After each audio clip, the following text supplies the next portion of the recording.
Mon geek belge, à toi. J'ai amené peut-être deux trucs. Ah, Bowie.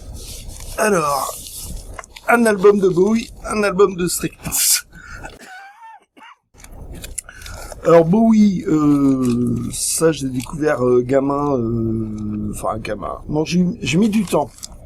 J'ai mis du temps avant de m'y intéresser. Ce qui m'a mis dedans, c'est Scary Monsters et Super Creeps, l'album qui s'appelle comme ça. Et bon, bah j'ai un peu remonté le temps et cet album-là était pas mal du tout, quoi. Pas mal du tout. Et en fait, je m'aperçois que il a repris. En fait, c'est un album de reprise. Bowie, il y a quand même à boire et à manger dans toute son œuvre. Hein. Oui. Hein, d'accord. Hein. Il est complet, c'est un artiste. C'est un artiste particulier quand même. Tout, c'est pas pour tout le monde. Il n'est pas pour tout le monde. Non, mais très bon, très mauvais. Hein. Il y a des hauts et des bas quand même. Ouais, hein. c'est clair. Des très très hauts et très bas. Des fois c'est très très bas. Ah, oui. Et il y en a qui aiment ce que j'aime pas moi, par exemple. Et inversement. Ouais, mais c'est ça, c'est très particulier. Bah. Et bon bah voilà. Et cet album en particulier, donc c'est des reprises à lui ou c'est des reprises d'autres artistes? De reprises d'autres artistes justement. D'accord. Et bah à l'époque, j'ai envie de dire, c'était pas très courant dans le domaine du rock.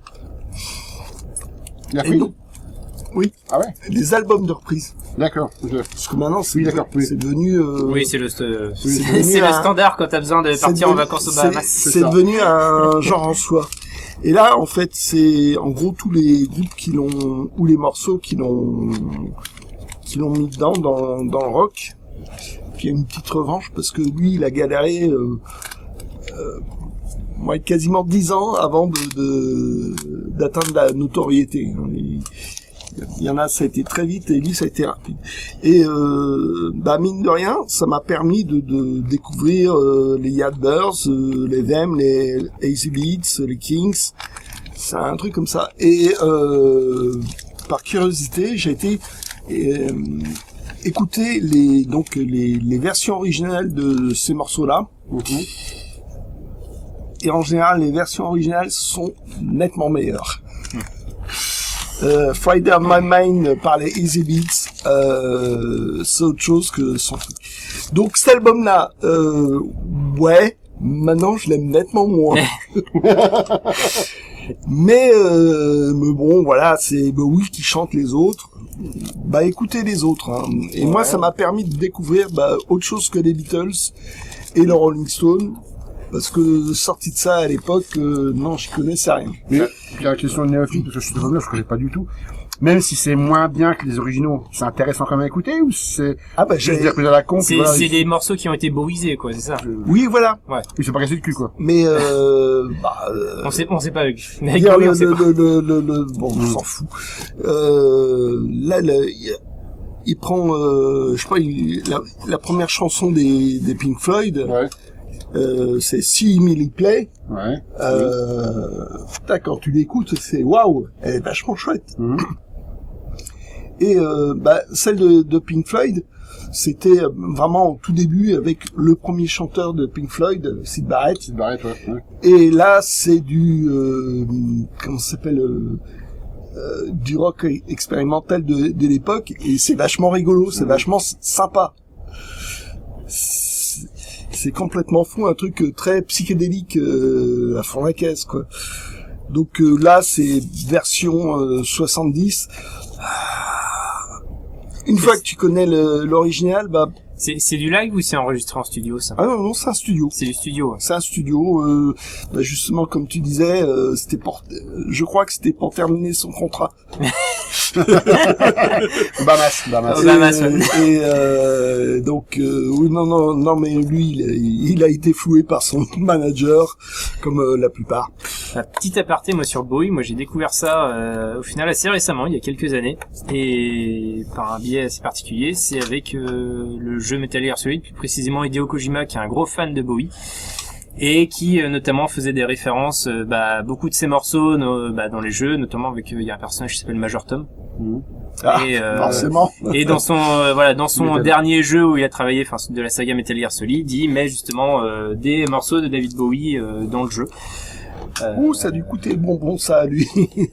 Alors c'est un mec qui a beaucoup de relations. Après, bon, voilà. Enfin, c'est le petit aparté. C'est moi comment j'ai découvert Bowie. C'était avec le jeu vidéo au final. Bah, c'est une bonne. Voilà. Et j'ai C'est une apprécié. bonne Après, découverte. effectivement, moi j'ai écouté surtout les derniers albums.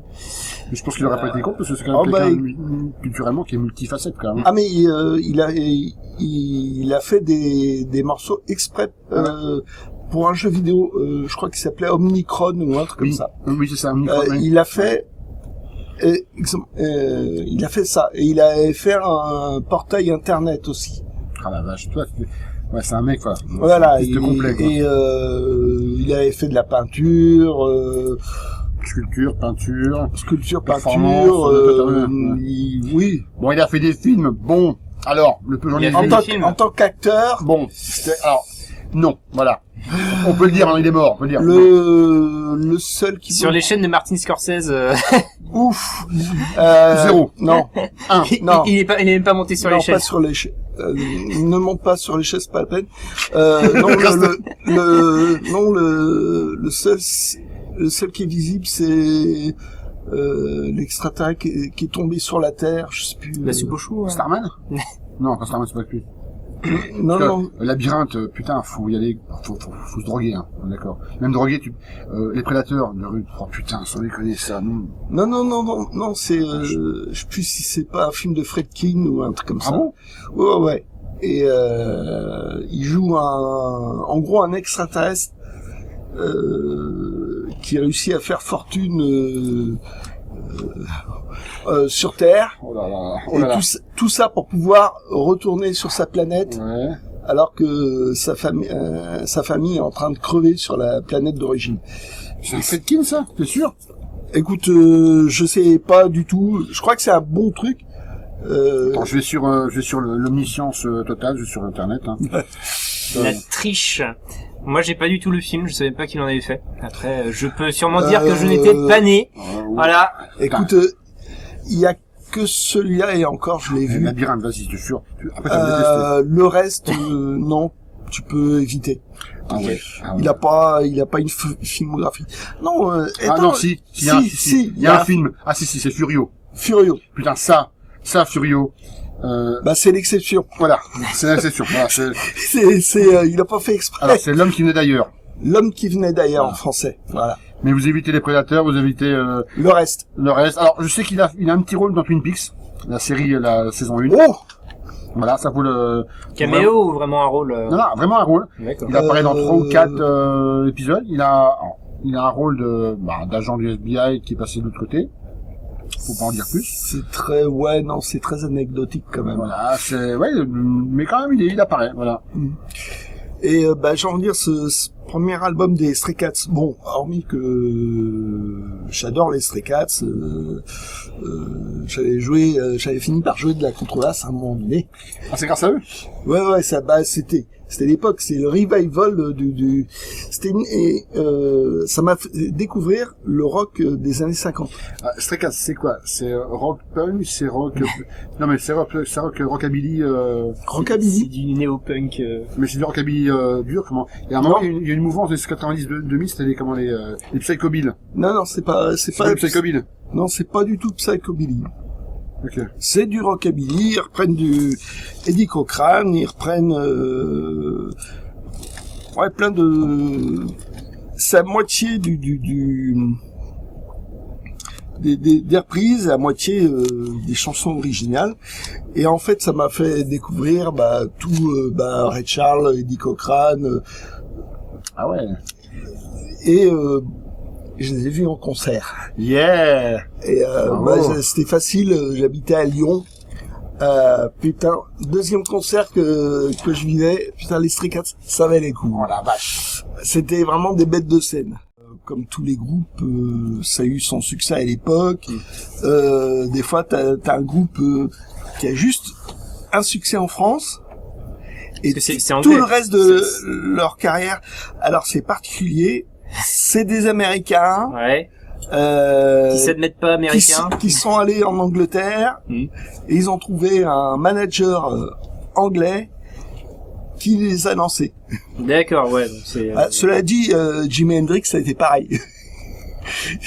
Jimi Hendrix, c'était l'ancien bassiste des Animals qui voulait se lancer dans La production. Ouais. dans la production, qui a découvert Jimi Hendrix, qui l'a emmené en Angleterre et hop, retour parce que Jimi Hendrix était nulle part. Donc ouais, non, j'ai envie de dire, c'est à découvrir. Après, bon bah faut aimer le rock'n'roll, rockabilly. C'est un putain de guitariste. Donc c'est vraiment agréable à écouter. Après il a fait ils ont fait 4-5 albums, enfin 4 albums. Après on a perdu de vue parce qu'à un moment donné ils se sont séparés. Ils se retrouvent de temps en temps, ils ont refait des albums. Ouais. Et lui, Brian Setzer, a même fait un orchestre. Ah ouais. Ah oui, avec cuivre, vraiment Ah, la grosse machinerie, quoi. Oui, voilà. Mais bon, il a toujours aimé le rock, le rhythm and blues années 40, parce que quand tu quand tu creuses un peu, non, ça a commencé bien avant Elvis Presley, et avec la race music, comme on disait. La quoi? La race music. Race music. Ouais. Musique de course. Non, musique de race. Ah, carrément, quoi. Ah bah, c'est... Race, C'était la notre course, hein. époque. C'était la ségrégation aux États-Unis. Hein. T'avais 2 hit-parades. Hein. Hit-parade blanc et hit-parade des... Ah oui, c'est vrai, oui, je me rappelle. Exact. Et donc voilà. Donc c'était juste pour montrer ça et qui m'ont permis de creuser ailleurs, d'essayer de voir ailleurs et de sortir du gros cliché Beatles que je connaissais seulement. Et c'est quoi leur truc le plus connu? C'est Rock This Stone. Et voilà. Carrément autre chose. Là, on est très loin du manga. On est même à l'opposé. Là, j'ai envie de dire, c'est les premiers numéros de Spirou que j'ai connus. voilà, vache. J'adore. Et ça, c'est un recueil, hein, d'accord. Oui, c'est un recueil. Mais, Pour les néophytes, un recueil, c'est combien de numéros? alors, c'est en moyenne 13 numéros. D'accord, ok. Et justement, il y a un piège. C'est que suivant les recueils, t'as pas le même nombre de numéros. Comment ça? Ok, d'accord, ok. Mais genre, là, c'est 68 pages, donc ok, d'accord. Ouais. Ah, il y a de quoi lire, quoi. Donc c'est le format bande dessinée des magazines, donc c'est une page d'une histoire, quoi, c'est ça? Bah, C'est c'est, ça, je page d'une histoire? Alors, à l'époque, voilà. C'est un peu le concept de ton light novel, hein. Mais en BD franco-belge. Oui, c'était ça. Chaque semaine, t'avais un numéro de Spirou qui faisait dans les 52 pages. Et par série, en gros, t'avais 2 pages par semaine. Donc pour une BD de 45 pages, t'en avais au moins pour 3 mois. Et 1 an après, sortait l'album. D'accord, ouais. Il laissait un laps de temps d'1 an quasiment Oui, je me rappelle. avant de sortir l'album. Un an. Alors que maintenant, alors ça existe toujours. Oui, parce que ça existe toujours, Spirou. Oui, Ça a ça. peut-être changé un petit peu de nom, c'est pas le petit Spirou C'est maintenant. une série. Non, c'est autre chose. C'est un personnage. C'est un D'accord. personnage. Parce que à la fois Spirou, c'est un personnage et c'est le nom du journal. D'ailleurs, le personnage a été créé par les éditeurs pour symboliser le personnage. Ouais, Donc ça a énormément évolué, mais bon voilà. Donc ça, en gros, j'avais 6 ans. Yeah. Excellent. Je découvre cette couverture de Fournier. Voilà, yeah. Et donc le dessinateur Fournier. Et il y a de ça Les Fournier, c'est on a... 4-5 ans. Il dédicaçait. Je l'ai tendu à bouquin. Et putain, je me suis retrouvé à 6 ans devant lui. Ouais, voilà. Voilà. Mais les Fournier, on l'a vu l'année dernière à... Oui, on l'a. Sacré-Portrier. Mais cette année aussi. Ah, vous l'avez vu, Oui. pardon, en fait. Oui. Ouais. Oui, Il est encore vivant, encore. Bon, Oui, il est quasiment liquide, mais il est vivant. Ah, il est vieux, quoi. Enfin, oui. Ça fait toujours plaisir. Ben, il est très vieux, Fournier, mais bon... Bah oui, non mais là, je veux dire, c'est voilà. Donc, je commençais par ce numéro-là, avec je trouvais la couverture super chouette. Et donc, il y avait du Gaston. Alors, du Gaston, c'était déjà des rééditions. Franquin faisait plus grand chose. Parce que là, on est en quelle année, là, pour ça? 76. 76, ok. Voilà. Donc, je commence à lire cette histoire de Spirou, forcément, que je ne connaissais pas, vu que c'était dans le journal. Ouais. Après, j'ai pas compris, c'est quand le bouquin est sorti, l'album, il y a des pages avant. Bah oui, j'avais pas lu le début de l'histoire. D'accord, ouais. Mais bon, quand j'avais 6 ans, j'avais pas compris encore le concept. Et donc, voilà, c'est... Ouais, tu dis un par semaine, donc on va dire 4 par mois, c'est un budget conséquent ou c'est abordable? Pour l'époque? Je pense que pour l'époque, c'était abordable. Ouais, ça, c'est cool. Voilà, c'est notre mère qui nous avait abonnés. Je me rappelle plus, on avait le même âge, toi et moi, une BD classique du style Tintin, Talon, Gaston. Quand ça sortait en dur, en cartonné, c'était cher pour ce que c'était ou c'était abordable? Je me rappelle plus ça, c'est une maison qui achetait ça, donc... T'en achetais pas tous les jours. Ouais, d'accord. Donc, tu pouvais facilement te faire un album, même en souple, complet. Les souples étaient moins chers. Mais grâce au magazine, quoi. De quoi? Là, ton album. À le recueil? Tu l'avais un an avant quelque part, mais en recueil. Enfin, mais en magazine. Alors, l'équivalent de ce qu'il y a dans l'album, tu l'avais un an avant dans le magazine. C'est ça. Voilà. Quand t'allais au bout du bout, voilà. t'avais tes 45 pages. Si t'achetais tous les magazines, voilà. c'est ça? C'est ça. Oui. Voilà, quand t'étais abonné, t'avais les histoires. Mais avant les autres, mais en sous-magazine. Mais si tu voulais acheter l'album après, fallait attendre un an. C'est ça, voilà. Voilà. Et ça, c'est Kena et le Scrameustache. Ah, Scrameustache. Ouais. Alors, mes premiers contacts avec la science-fiction. C'est ça? Ouais. Bon, casque rouge. Après, c'est quand tu les relis maintenant, adulte, faut l'avoir lu gamin pour pouvoir apprécier. Hein. Comme moi, sans Koukaï, quoi, tu peux la regarder. Là, je pourrais pas te le conseiller. Bon.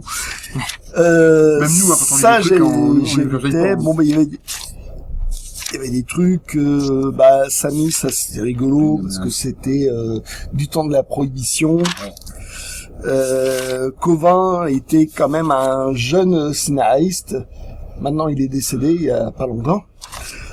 Ah, les belles histoires de l'oncle Paul. Tu sais, les histoires édifiantes. Ah putain, oui. Qui te racontaient les histoires, les machins. En plus, toi, Ezel, vous êtes fan de ça, ce genre d'album. Non. Si, t'avais acheté une fois un bouquin, c'était la vie d'une sainte, je sais pas quoi, tu dis, oh putain, j'adore c'est pas lui qui le dessinateur. C'est pas lui? Non. Non, c'est JG. Ah, JG, putain. Oui, non, j'avais acheté la... Sainte Thérèse d'Avila, putain. Non, Bernadette Soubry. Moi, c'est pareil. Je l'ai feuilleté, hein. Et alors? Ça, faut que le feuilleter, hein. Je crois que tu l'as pas lu. Je peux m'infliger bien des choses, mais pas ça. Donc voilà, il y a eu différentes époques de Spirou, très différentes. Yoko Tsuno aussi. Ah, okay, ouais. Ça, c'était l'avant-garde, ça. C'était génial, de la science-fiction. Là, c'est quand même nettement plus sérieux. Et surtout une héroïne féminine non européenne, hyper originale pour l'époque. Ouais. Mais du coup, est-ce que pour l'époque c'était raciste? Est-ce qu'elle avait un accent? Parce qu'on va pas se le cacher, à l'époque. En BD, non, ben non, c'est pas une petite chez Kotsuno, hein, loin de là. Hein. Ouais. Ah non, surtout au début.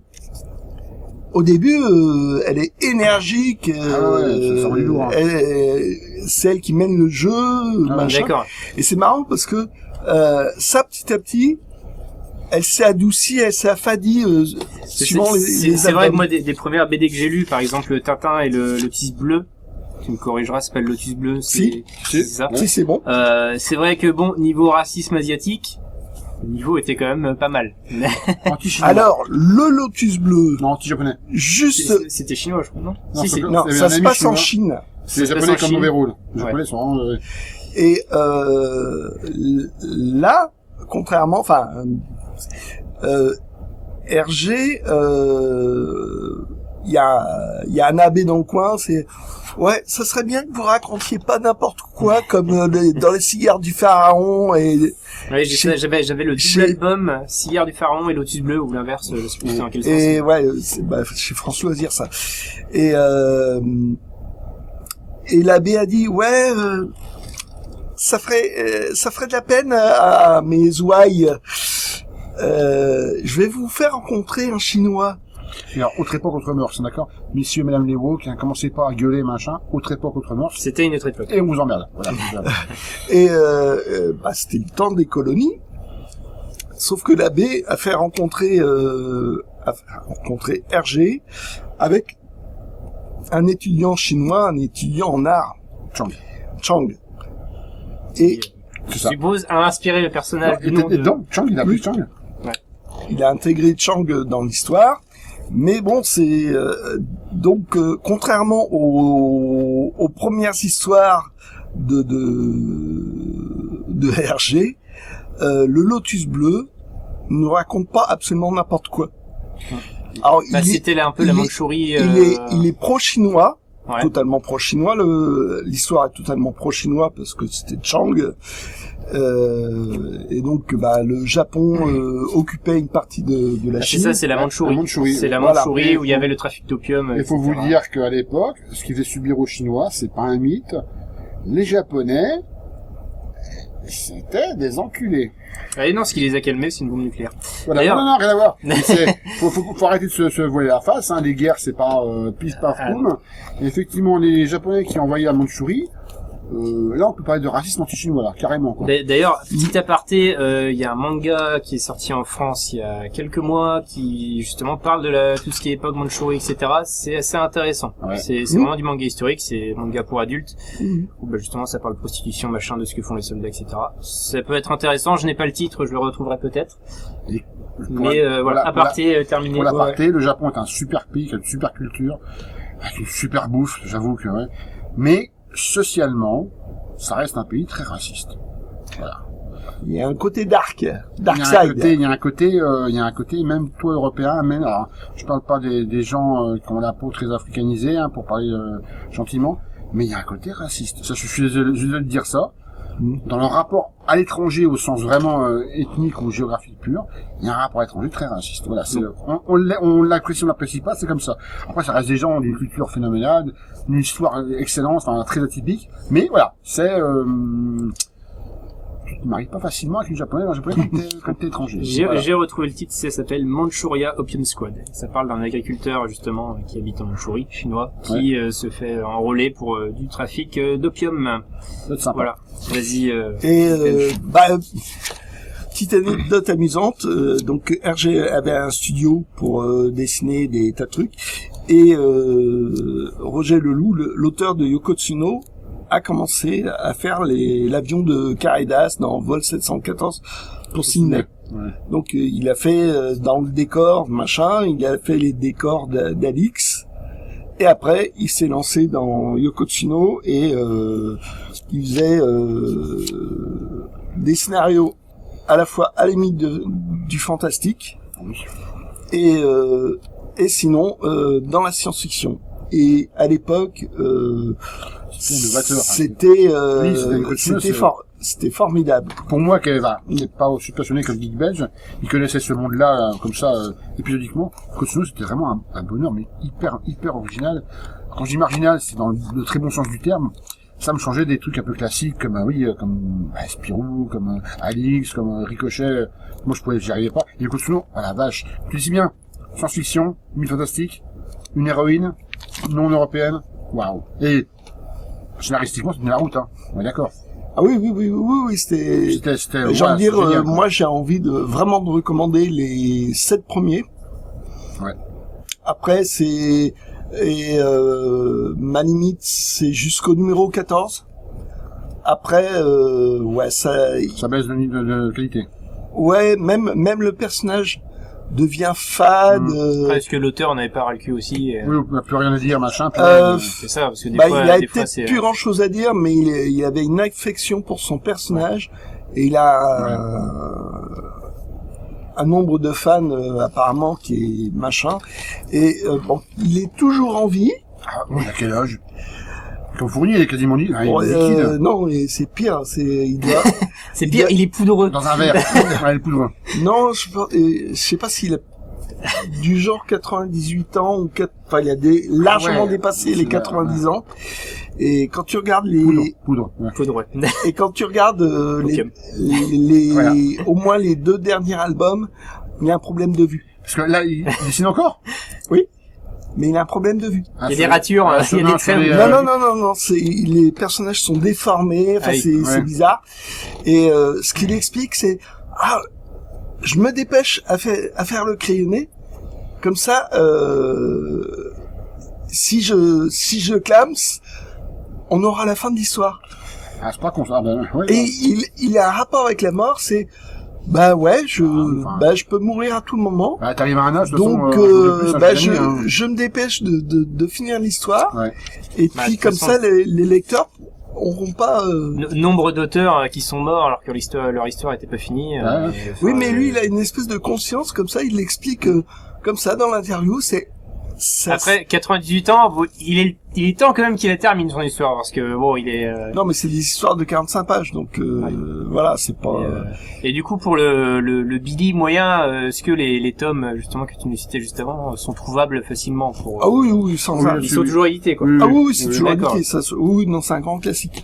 Tiens, je vais te montrer ça. Alors ça faudrait que je me trouve l'album. Pour le fond, je connais pas du tout ça. C'est normal. C'est normal. C'est niche, ça. Ça a été sorti, il y a eu quelques albums qui sont sortis. Ouais. Et ça a tout de suite disparu. Ah, merde. Alors, là, il y a un côté fantastique. Alors, à un moment donné, ils avaient intégré de la BD espagnole. Parce que la BD espagnole, c'était pas cher à importer. À importer. Et donc, Gilles Jordi, merde. Le dessinateur est plus connu pour une série qui s'est appelée Torpedo. Je connais. Un détective privé, c'est ça? Non, Torpedo, c'est un espèce de tueur à gages à la manque. Ah oui, il y a même des meufs à poil. Ça fait très Roger Rabbit, années 50. Ah mais le personnage c'est un crétin. C'est un crétin, oui.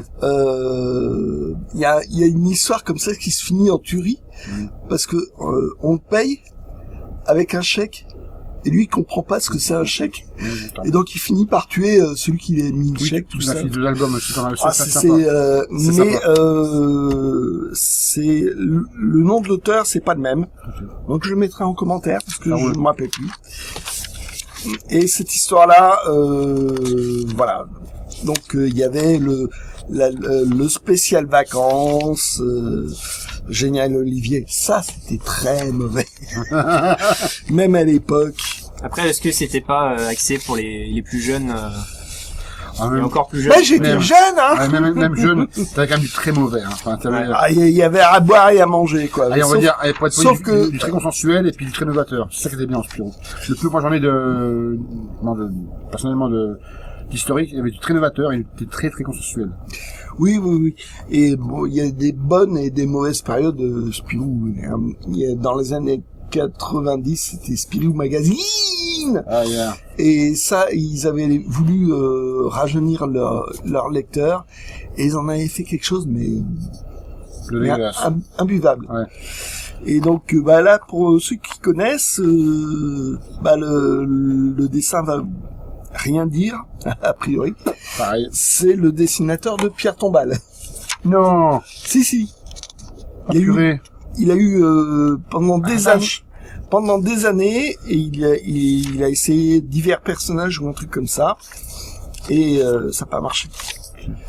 Ça, c'est devenu un petit classique, c'est le Flagada, une espèce d'oiseau avec une hélice. Sauf que c'est Watu comme Watu. Ah, je connais pas. Watu. Watu, c'est un dessin conceptuel sur écran. Et c'était un manga. C'est un manga. Eh oui, monsieur le japonisant. Watu, eh oui. Et bon, il y a des tas de trucs, donc voilà. C'est l'esprit de mon enfance. Excellent. Et bon, bah, il y a vraiment de quoi. Et plus tard, j'ai découvert les Spirou des années 50. Et là, c'était le choc. Ah, tu m'étonnes. Les Spirou, c'est apparu quand c'est En 1938. 38. Ouais. D'accord, Avant la guerre. Avant la guerre. Ouais. Ça a connu la guerre. Le rédacteur en chef de l'époque a glissé 2-3 trucs pour les résistants dans Spirou. Et puis après, c'est en 47, en gros, que les premiers, les dessinateurs belges ont commencé. Il y a eu JG avant, mais JG a formé Franquin, celui qui va faire Gaston Lagaffe. Dans le même studio, t'avais Maurice qui allait faire Lucky Luke. Ouais. Dans l'équipe, pas loin, t'as celui qui fera les Schtroumpfs, Payot. Parce qu'ils avaient travaillé dans un studio d'animation à l'époque, à la sortie de la guerre. Studio qui s'est arrêté quand tous les dessins animés américains sont arrivés. Ouais. L'âge d'or, c'est après la guerre, quoi. Ah c'est l'âge d'or de la BD belge, ouais, c'est juste après la guerre. Les 40 et 50, c'est vraiment un truc. Voilà, et puis bon, pour les plus connus, quoi. Ouais. Il y a eu plein de trucs différents. Après, le journal pilote a pris de la suite, ouais. Mais c'est en France. Tiens, Sandy. Pareil, inconnu au bataillon. Eh ouais, mais tu connais forcément le dessin. J'avoue que même sur lunettes, il n'est pas inconnu. Alors, vas-y, aide-moi. Surprends-moi. Il y a une nouvelle série qui commence au début des années 70. Pas de bol. Au moment du 4e album, le dessinateur meurt. Et celui-là qui fait des années, qui galère depuis des années avec Sandy, qui était avec son kangourou, Sandy et Hopi, prend la suite. Et la série en question, c'est les tuniques bleues. Putain, sérieux, oui, bah oui. On voit déjà au niveau des visages, ouais, mais comme il fait du tunique bleu, c'est très cartoon et là c'est très réaliste. Donc, mais au niveau des visages, il y a une ressemblance. Il y a quelque chose. Il y a quelque chose. Au début, Lambil, qui est le dessinateur, c'est vraiment à calquer le dessin du premier dessinateur. Ouais. Mais tu vois, au fur et à mesure des albums, il reprend un peu ce style-là. Ouais, tu vois, les derniers albums, il y a un petit côté plus réaliste. Oui. Et les personnages changent. Excellent. Et les personnages secondaires ont un côté qui ressemble plus à ce qu'il avait dans cette BD-là. Okay. Voilà, hop, cool. Petit dessin de Franquin. Et voilà, t'as plein de petits dessins, j'adore, parce que t'as les albums et t'avais toujours un petit dessin par-ci, par-là.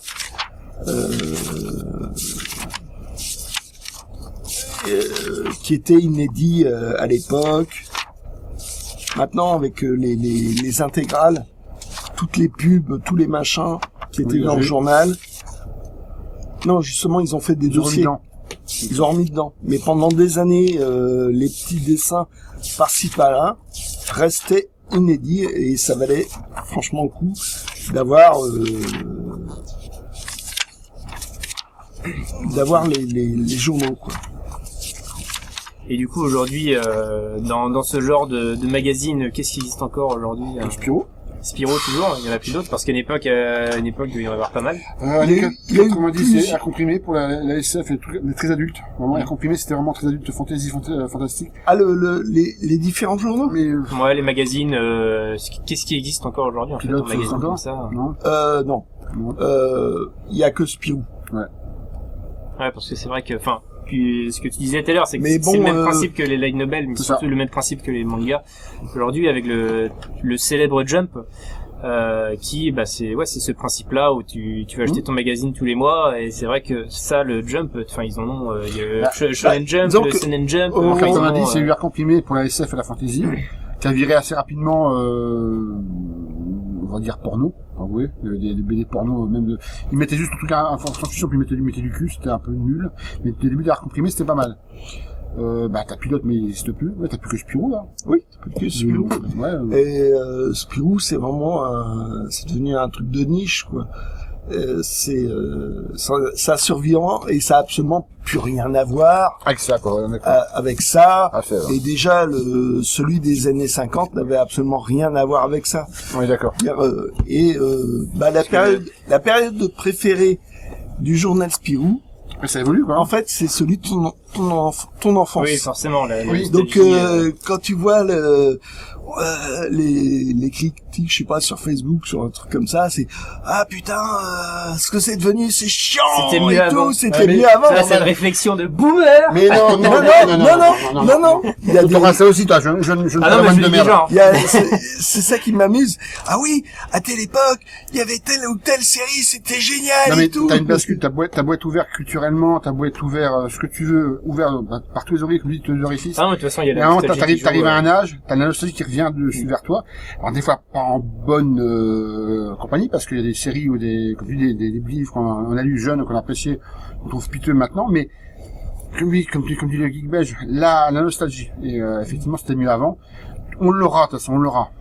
Tout le monde Oui, l'aura. non, moi, Ah oui, moi, ce que je ressens, je sens que ma curiosité, j'ai envie de dire, c'est émoussé, quoi, au bout d'un moment. Et il y a des trucs qui me sont arrivés trop On tard. a fait des choix. T'as fait des choix. Non, mais je veux dire, Tout le monde fait des choix par rapport là, à la culture, à la musique. Même en musique, la musique, c'est assez flagrant. C'est que même si ton chanteur, ta chanteuse, ton groupe fait de la merde, t'auras toujours un côté mélancolique, t'auras un côté émotif, même si tu l'as eu, t'as aimé étant jeune. Oui, je suis totalement d'accord avec ça. Comme la BD de la littérature. Moi, je veux dire, le comics est arrivé trop tard pour moi. Je sais, ouais. J'ai découvert Akira, ok, mais après, j'ai pas pu rentrer dedans. C'était trop tard. C'est vrai que Mes goûts étaient trop figés. Je t'avoue que- Akira, ça dépend quand tu l'as découvert parce que c'est vraiment un produit de son époque. C'est carrément. vraiment une histoire de son époque où c'est vrai qu'aujourd'hui il n'est plus forcément tous les thèmes abordés ne correspondent plus. Oui. Non, mais c'est même Aujourd'hui. pas ça, c'est même une question Je suis le premier à C'est dire, même, j'apprécie énormément Akira, mais c'est vrai que c'est un produit de son époque. c'est même une question de dessin ou de trucs comme ça. Je veux dire, quand j'ai vu Dragon Ball, j'ai feuilleté ça, j'ai reposé, c'était fini pour moi. C'est bien, Non, la culture évolue. Non, Il y a eu la franco-belge. Il y en a même eu avant avant la franco-belge les strips les strips américains. Le comics est arrivé dans les années 70, on va dire, le vrai comics avec les X-Men, tout ça, avec Batman. Après, il y a eu le manga. Après, je sais pas ce qu'il y aura après, mais c'est bien. Chaque génération, chaque sous-génération, décade de génération a sa culture propre, et je trouve ça génial. Après, moi, il y a des mangas que je surkiffe, Ghost in the Shell, même en manga, en anime, ce que tu veux. Moi, je surkiffe. Lodos, moi, je suis un fan avec il y a des trucs qui traversent, qui sortent du truc, quoi. C'est comme Gutanabe avec ses adaptations de Lovecraft. Ça. Là, ça sort totalement du lectorat manga, quoi. C'est ça. Ah ouais. Et de toute façon, pour tous les domaines, je pense, faut pas s'arrêter au premier venu. Pour le manga, faut pas s'arrêter à One Piece. Et puis, il y a plus loin, il y a Chainsaw le Man, comics, tu t'arrêtes pas à Batman, il y a Gun, il y a Ghost in the Shell, oui, voilà. ce que tu veux, voilà. Berserk. Faut pas s'arrêter au plus connu, Berserk est un monument. Même si Berserk, au début, ça m'a un temps pas possible à se mettre en place, mais après, ça peut être sympa. Il y en a tellement, enfin il y a Fable, voilà, il y a tellement de choses. Dans le comics, c'est pareil. Moi qui n'apprécie pas spécialement les comics Marvel d'ici, celui que tu m'as acheté, nous trois, que tu m'as offert, j'ai beaucoup aimé. Indépendant. Voilà, j'ai beaucoup aimé nous trois. Et puis je pense que c'est pareil dans le franco-belge, faut pas se tenir. Surtout, faut si tu veux essayer dans un domaine, faut trouver quelqu'un qui puisse te faire essayer des choses, mais pas abordable. Oui. Quelqu'un qui ne connaît pas, quoi. Ah ouais, c'est ça. Faut pas y aller, j'ai envie de dire, faut pas y aller comme ça par hasard. Ah, de toute façon, c'est ce que je fais avec toi, Ariok, c'est que je vais pas, déjà j'ai pas de One Piece chez moi, mais ce que je te prête en manga sont pas les mangas de tête les d'affiche, comics quoi. que je t'ai offert, ça aussi je commence à te connaître. Je vais pas t'acheter One Piece, Fairy Tail ou de genre de conneries comme ça. Non. Mais tu vois que les comics que je t'ai montré, c'est du comics indépendant, hors entre guillemets les deux gros masters qui sont DC et Marvel. Et c'est des sujets qui peuvent toucher. Mais ouais. J'ai envie de dire, c'est pareil dans Marvel. Dans Marvel, t'as des bonnes histoires et t'as des énormes daubes. Après, tout le problème, c'est de savoir oui. lesquels sont à lire et d'autres à éviter, quoi. Mais les mangas c'est pareil. Hein. Ah oui, super daube. tellement. Ah oui, il y a des trucs qui sont extrêmement mauvais. Je peux vous sortir des trucs qui sont mais mauvais, mais qui ont rien à voir. Ouais. Tu te demandes pourquoi même c'est sorti de Oui, la base. Oh bah c'est pareil. La Hein. question. Ça, je pourrais te sortir des catalogues de BD. J'ai gardé pendant des années et tu vois des trucs, mais Est-ce que ça pourrait pas être un sujet d'une autre émission? bah déjà là on va arrêter parce que ça fait 1h30. Hein. Ouais, les pires. Imagine le prochain sujet, ça peut être les Est-ce qu'on pires. parlait pas des Des pires pires, mais- choses qu'on a alors, vues Ça reste entre guillemets subjectif, mais le pire comics, le pire franco-belge, la pire manga de tous les temps, quoi. Ça pourrait être sympa, ça, tu vois. pour être sympa. On prend Après, un le- certain nombre, entre 2 et 5, expliquer l'histoire, dire voilà, pourquoi c'est mauvais, graphiquement, scénaristiquement, dans la durée de l'histoire et des personnages, voilà, ça peut être sympa. Après, le problème, c'est qu'en général, quand c'est mauvais, on n'achète pas. Donc, on n'aura peut-être pas forcément de support physique à montrer. Ouais, d'accord. Mais Donc, on demandera Comme- à monsieur monteur de nous mettre des images. comme on est etc. parfois un peu sadomaso, Ou collectionneur à la con. culturellement parlant, Ouais. voilà. Bon, Bon bah ça c'est des premières causeries geekiennes, on va dire, d'assaut, on va dire ça. Le nom sera peut-être, on est d'accord. C'était génial. ouais. Et puis j'ai envie de dire, c'était un peu long à 3. Imagine si on est à 5, là, ça risque de faire un peu long. Bon, Mais bon. on fera plus débat, je pense, plutôt que d'essayer de présenter une chose chacun. Ouais, Ou c'est alors, ça. une Ouais. personne présenter quelque chose et puis Là, on enchaîne le C'était débat un proto. là-dessus. C'était un proto. Voilà, c'était C'est un le prototype. Est-ce qu'on Bon, part bah, sur le titre de la grande geekerie? Ouais, moi ça me déplaît pas.